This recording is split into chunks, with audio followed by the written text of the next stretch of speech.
Mas may access na ang fur parents sa Marikina sa serbisyo para sa kanilang mga alagang aso at pusa.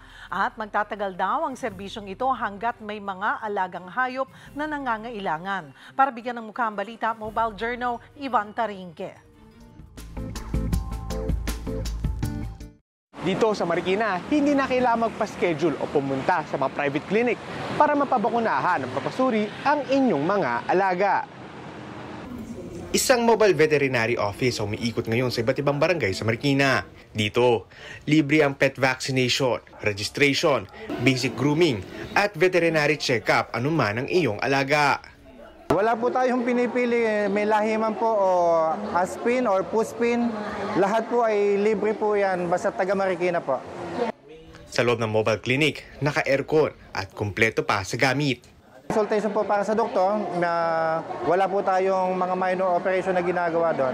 Kasi po may ubo o check-up, may lagnat, chine-check up po ng doktor at saka po nire-resetahan.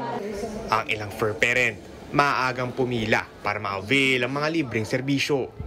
Mabilis lang ang proseso, wala pang 10 minuto. Talagang accept na natin pag once na nag-alaga tayo ng aso, may kaakibat talagang gastos yan. Lalo kung nagkakasakit, kailangan madaling sa vet. Ganun din yung grooming. Sa ngayon, kada ikot ng mobile vet clinic, nasa 700 mga aso at pusa ang kanilang nasiserbisyuhan. Planong ituloy ng Marikina LGU ang mobile vet clinic hanggang Disyembre o hanggang sa mabot nila ang lahat ng barangay sa lungsod. Mga kapatid, Mobile Journal Event Tarinque po hatid ang muka ng balita.